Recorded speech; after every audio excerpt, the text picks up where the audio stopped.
Bueno, ¿qué tal? Vamos a por nuestra ya última clase y además esto sí que es verdad, es la última clase. Esta es la última vez que me veis también como youtuber, como esa profesión tan estupenda que hay ahora.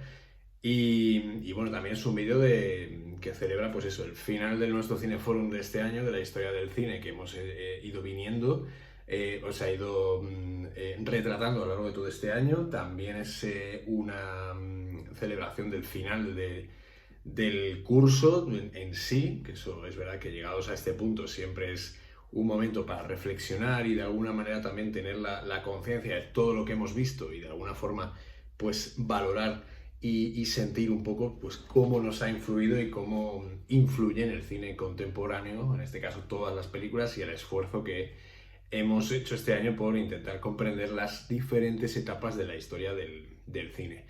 Y también es un vídeo de despedida, ¿no? Ya sabéis, los que no lo sepáis, pues esto os estaréis enterando ahora seguramente. Este es el último vídeo que hago, también es la última clase que hago con vosotros porque ya decido que a partir del año que viene ya me aparto, ya me tomo el descanso pertinente y los viernes pues los dedicaré o bien a estar con vosotros en algunas sesiones con el que presuntamente es mi sustituto, será mi sustituto a partir de octubre, que ya lo conoceréis a su debido tiempo si os gusta, y podéis probarlo, etcétera, etcétera, podéis probarle un par de sesiones a ver qué os propone, y va a ser interesante sobre todo porque él tiene una visión mucho más célebre que yo, mucho más establecida que yo del cine de los años 90 en adelante. O sea que para acabar, digamos, en este punto y de alguna forma continuar con lo visto, pues yo creo que él le puede dar una vuelta de tuerca bastante interesante. Pero ya os digo que eso será en octubre.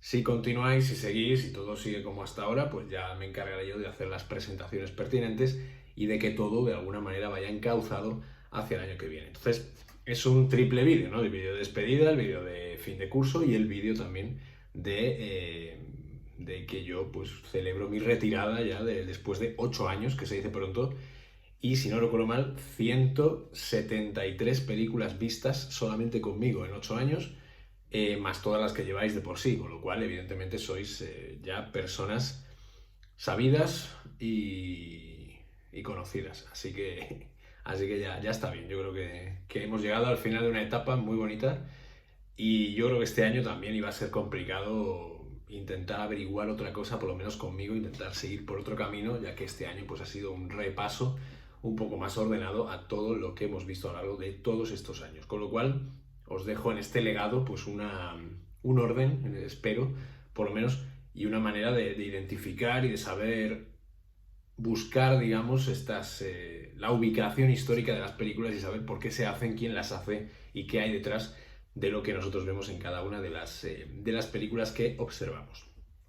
Para esta última clase, día 24 de junio, vamos a ver el odio, pero bueno, diversas cuestiones en las cuales no voy a entrar de ninguna de las maneras porque no es el caso.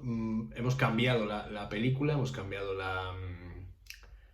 la proyección, en este caso, pues bueno, volvemos a filming con todo lo que eso conlleva y de alguna forma vamos a intentar acabar con una película también con un título muy bonito con respecto a lo que os dejo, ¿no? A mi legado, que se llama En un mundo mejor, dirigida por Susan Bier en el año 2010. Es una película bastante reciente, pero de todas las que podríamos poner que estén disponibles en filming, pues esta era la que me parecía que podía ser la más interesante para acabar el curso. Y con ello también vamos a hacer un poco de contexto sobre la directora, porque es una de las representantes de uno de los movimientos vanguardistas más interesantes del cine europeo, en este caso en Dinamarca.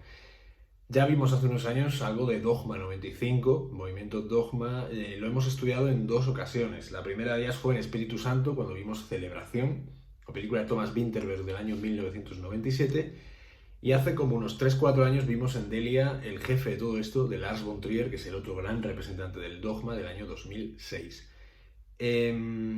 Susan Bier, que bueno, algunos me habéis dicho que Italiano para principiantes es una buena película, pero Italiano para principiantes no es una película de Susan Bier, sino que es una película de Lon Sheffrig, que es otra celebridad y otra gran estrella o gran nombre, podríamos decir, gran autor del cine danés, pero en este caso es Susanne Bier con la que nos vamos a quedar. Entonces el Dogma 95, digamos que es el movimiento que se funda. Esta película que vamos a ver hoy, ojo, del 2010, no pertenece al movimiento Dogma porque el Dogma ya se deshizo. Yo creo que incluso hicieron películas Dogma y a la vez que las estaban haciendo estaban destrozando el concepto Dogma, con lo cual solo quedó como una especie de recuerdo, de manifiesto de alguna manera, que ahora lo veremos y que es muy interesante a la hora de comprender, pues bueno, no sé si desde un punto de vista pretencioso, desde un punto de vista historicista, pues es verdad que los daneses quisieron recuperar también en una especie de cierre de círculo todo lo que había sido esos orígenes del cine en lo que a, por ejemplo, la Nouvelle Vague se refiere. Entonces, vamos a ir un poco al grano porque evidentemente hay mucho que contar sobre la directora y la época en la que ella empezó a trabajar, ¿no? Que es la época en la que en 1995, a mitad de, casi a finales del siglo XX, surge este movimiento Dogma con una voluntad por parte de todos estos cineastas daneses de aunar esfuerzos, de alguna manera de juntar talentos y de aunar esfuerzos en un intento de regresar a todo aquello que eran las vanguardias europeas de mitad de siglo, muy en especial a la Nouvelle Vague, que fue, digamos, la que más revolucionó el cine en su tiempo, sobre todo por cuestiones que ya hemos hablado en clases anteriores, El silencio de un hombre, por ejemplo, o en El amor después del mediodía, cuando hablábamos de la necesidad de los franceses de revolucionar un poco incluso las conversaciones y los diálogos en el cine, dejándolos a mitad de conversación y cortando para ir a otra secuencia, o incluso variar la gramática cinematográfica en función de la voluntad que la narrativa, en este caso de la película, quisiera manifestar o el lugar al cual el director quería ir, variando esas reglas aparentemente intocables de la historia del cine, ¿no? Entendida como algo totémico. Entonces, todos estos cambios que sufre el cine a partir de los años 60 son los que recogen estos cineastas, que son muy jóvenes, y como tal se sienten con las ganas, con la fuerza y con la suficiencia de poder decir, vamos a intentar recuperar todo ello. No el cine anterior, el que hemos visto en la clase de Maurice Pialat y Bajo el sol de Satán, no el cine de Dreyer, de Bresson y de los grandes maestros del cine de primeros de siglo, sino más concretamente el de Francia en esa época tan concreta de los años 60. Aquí se pretende huir de todo lo que sea los avances tecnológicos, la intervención de la tecnología en la narrativa de la película y por supuesto se pretende huir de los efectos especiales. No tiene ningún sentido para ellos hacer una película donde la gran mayoría de la narrativa está construida en base a efectos que puedes crear digitalmente, por ordenador o mediante trucos que no efectúen ningún tipo de injerencia directa en lo que es injerencia directa objetivada dentro de la narración cinematográfica, con lo cual, evidentemente una película de Marvel sería la antítesis del movimiento Dogma. Pero bueno, esto es otra cuestión ya por también plantearos de manera más visual. Entonces fue una época en la que de alguna manera todo esto es cíclico, ¿no? Se vuelve a plantear, como ya sucedió en los 70 en Estados Unidos, el concepto de industria, hasta dónde llegan los brazos de la industria, hasta dónde llega la necesidad de tener detrás un gran presupuesto, un gran productor, que lo que haga es exhibir la película a nivel mundial, copar las salas, multiplicar la taquilla y sin embargo tener esa sensación de que cuanto más dinero hay, más talento puedes pagar, con lo cual la película sale mejor. Esto es lo que de alguna manera se intenta otra vez volver a tumbar.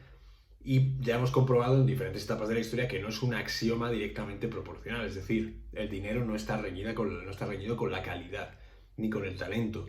Tú puedes buscar grandes directores, grandes guionistas, grandes actores, pero evidentemente hay algo que nos supera, hay algo que escapa a lo lógico, que evidentemente no tiene nada que ver con el dinero, ni con el talento, ni con nada. Simplemente es una cuestión de química, una cuestión de sensaciones, de impresiones.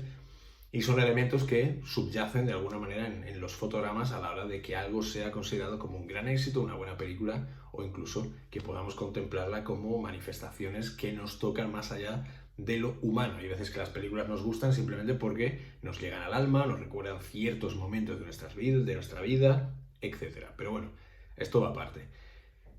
Y en este momento Claro, es 1995, los daneses no son tontos, evidentemente lo que quieren hacer es ser ellos los protagonistas del mundo, en ese caso del mundo del cine.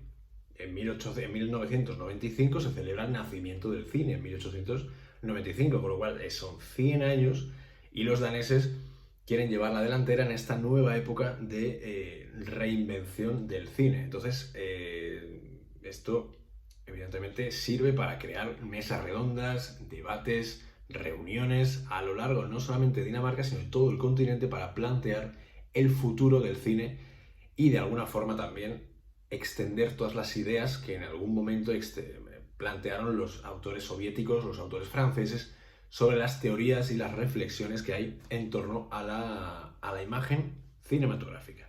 Entonces, en este caso juega un papel fundamental, un certamen bien conocido, a mí es el que más me gusta de todos y en el que suelo fijarme siempre todos los años, que es el Festival de Cannes. El Festival de Cannes tiene una misión importante, que es la de distribuir de alguna forma o dar a conocer todas las películas del movimiento Dogma, en este caso.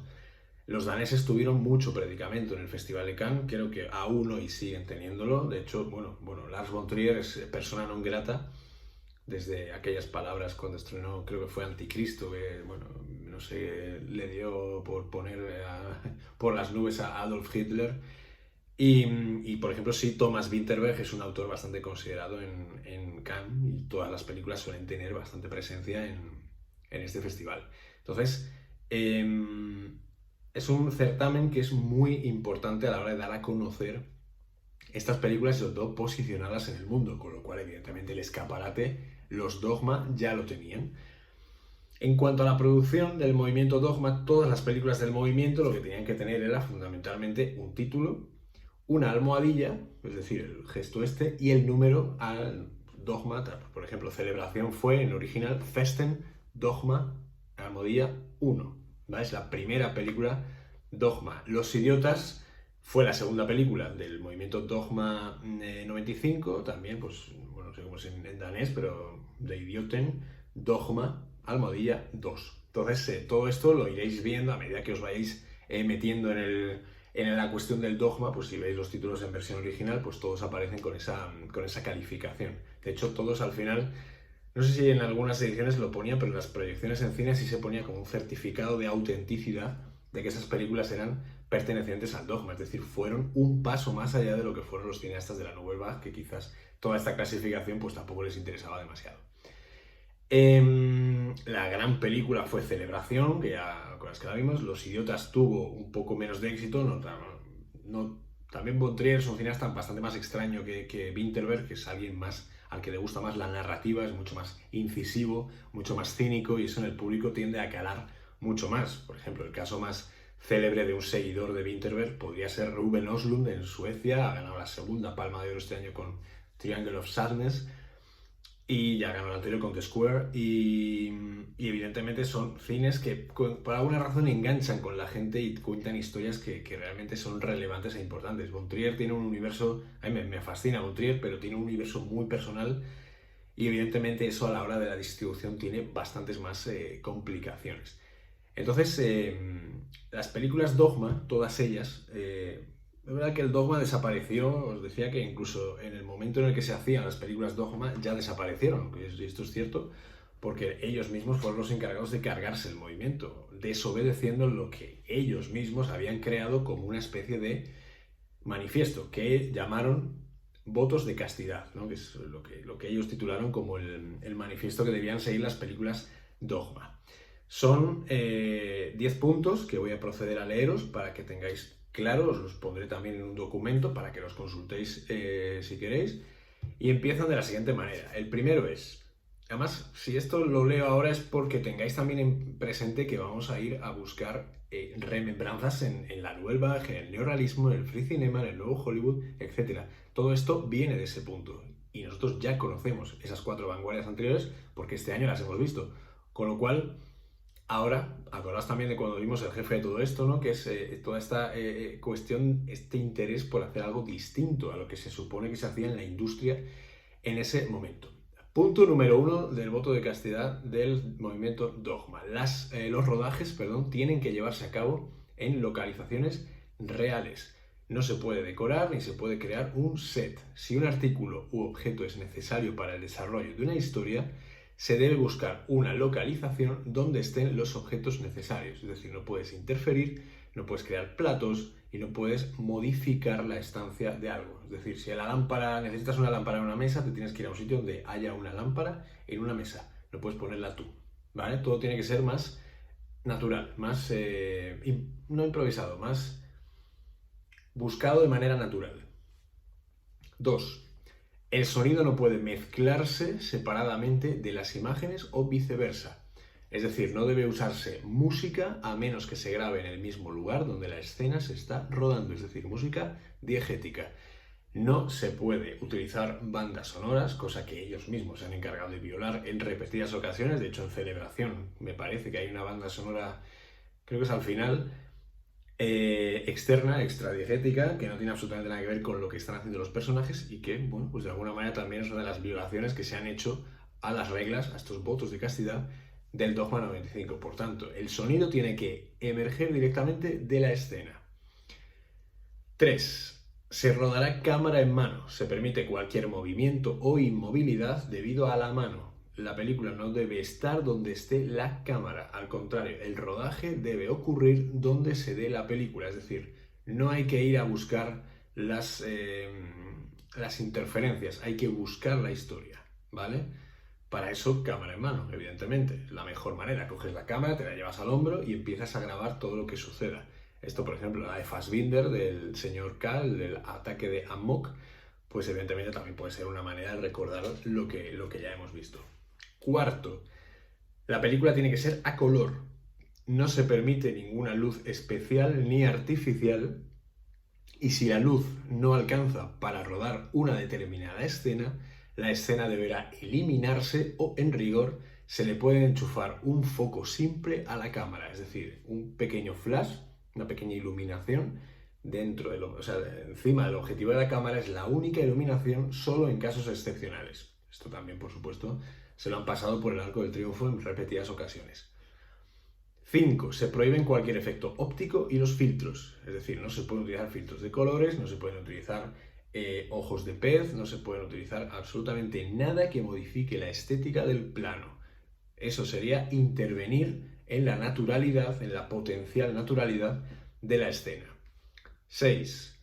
La película no puede tener una acción o desarrollo superficial. Tampoco podrán mostrarse armas ni podrán ocurrir crímenes en la historia.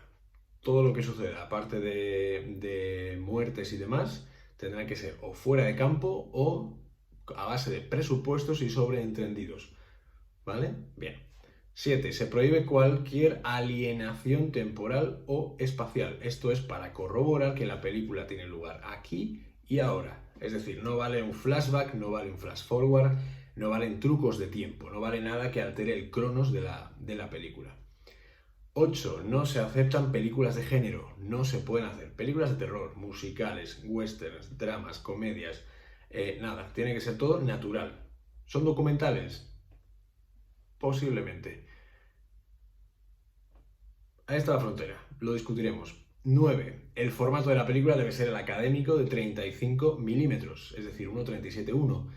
Los cineastas en algunas ocasiones, por ejemplo Lars von Trier, rodarán en vídeo, en formato vídeo, y lo exhibirán en 35 milímetros. No puede haber nada en 8 milímetros, ni en 16, por mucho que sea muy documental, no puede haber nada en 8, 16, ni siquiera en 70, que eso ya se nos escaparía de presupuesto.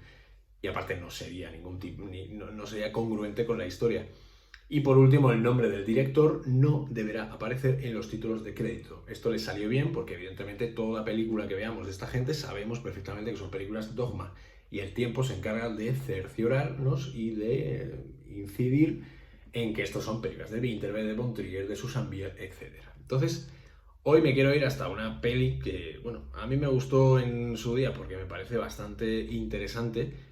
Es una película que no es Dogma 95 porque ya os digo que esto se superó con el paso de los años e incluso sus propios directores lo que hicieron fue abandonarlo. Se dieron cuenta de que tras firmar ese manifiesto era imposible, era inviable mantener todas estas cuestiones. Entonces, Susanne Bier, que os recomiendo encarecidamente, son complicadas de conseguir, pero bueno, si algún día dais con ellas, sobre todo Sekten, que es Credo, y Te quiero para siempre, ¿no? Que es una película también protagonizada por Mads Mikkelsen. Y bueno, por supuesto, Hermanos y Después de la boda, ¿no? Hermanos tampoco está en Filmin, porque en Filmin está claro que es una auténtica tal. Pero sobre todo, bueno, la más conocida antes de dar el salto a Estados Unidos y ya terminar de hundir de hundir su carrera, ¿no? Fue Cosas que perdimos en el fuego con Halle Berry y Benicio del Toro. Y luego volvió a Dinamarca para hacer la película que nos ocupa hoy. Entonces, ganó, bueno, esta película está escrita por Anders Thomas Jensen, que es el guionista habitual de las películas de Susanne Bier y es el autor de grandes desastres como los que ha hecho después. Esta yo creo que fue la última gran película que hizo. Tuvo un predicamento a nivel mundial extraordinario. Fue una película que tuvo muchísimo éxito. Ganó el Oscar a Mejor Película Extranjera, el Globo de Oro. Ella ganó Mejor Dirección en el Festival de Sevilla. También en Sevilla ganó el Mejor Guión. Y fue una película que tuvo muchísimo éxito porque trataba temas que a priori juntaban cosas imposibles de contar. África, medicina, el bullying, el acoso escolar, bueno, lo mismo. Todo esto visto desde una perspectiva humana, una perspectiva también bastante pacifista. Y aquí es verdad que os remito a otra película que vimos que se llama Mil veces buenas noches. Creo que se llama así, Mil veces buenas noches. Lo voy a mirar porque se me acaba de ocurrir ahora. Mil veces buenas noches con Juliette Binoche y con Nicolas Coster-Waldau, que es otro actor danés en este caso. Y es una película que vimos hace bastantes años, que era la de la reportera de guerra que volvía a casa después de ser herida o tener un accidente y que de alguna manera también nos planteaba cuestiones que tienen que ver también con el ser humano en situaciones de conflicto, que es una cosa que hemos ido viendo a lo largo de todo este año. Así que nada, recordad, el dogma, todo lo que os he contado es digamos, el motivo o el leitmotiv para que, bueno, busquéis, investiguéis en esta última gran vanguardia, volváis a ver Celebración, por supuesto, veáis las películas de von Trier y sobre todo estas primeras de Susanne Bier, que ya os digo, recomiendo sobre todo Hermanos y Después de la boda con Mads Mikkelsen, porque son, yo creo que estas tres, junto con la que vamos a ver esta semana, En un mundo mejor, son las tres grandes películas de una directora que ha merecido mejor suerte, pero que no ha tenido a lo mejor la capacidad o la habilidad de mantenerse en historias que la hicieron a ella también pues una grandísima directora dentro del continente europeo. Es víctima también de aquel éxodo que hubo a Estados Unidos en busca de éxito, ¿no? Le pasó al director de La vida de los otros, a Von Donnersmarck, que se fue a dirigir una auténtica bazofia como era The Tourist, con Angelina Jolie y Tom Cruise y Johnny Depp. Le sucedió también a Oliver Hirschbiegel, que triunfó con El hundimiento, aquella película con Bruno Ganz sobre Adolf Hitler, sobre los últimos días de Adolf Hitler, y que se fue a Estados Unidos a hacer una absoluta tontería, como era el biopic de Diana de Gales, y bueno, de hecho son gente que no ha vuelto a dirigir nada, o si han dirigido ha sido algo para televisión, pero que han perdido, digamos, la esencia de lo que era su cine, y Susanne Bier le pasó exactamente lo mismo. Ahora está en televisión, creo que está contratada por la HBO, haciendo cosas con Hugh Grant, con Nicole Kidman, etc. Pero bueno, ahí está la mujer haciendo lo que puede y lo que le dejan, sobre todo, en vez de volverse a Europa y de alguna manera también construir de nuevo una carrera que yo creo que no debería haber abandonado, sobre todo por la manera que tenía ella de rodar tan buena. Así que nada, espero que os guste. Ya os digo, es un bonito final, ¿no? Es un bonito final y como dice el título de la película, yo os dejo en un mundo mejor. Nos vemos la semana que viene.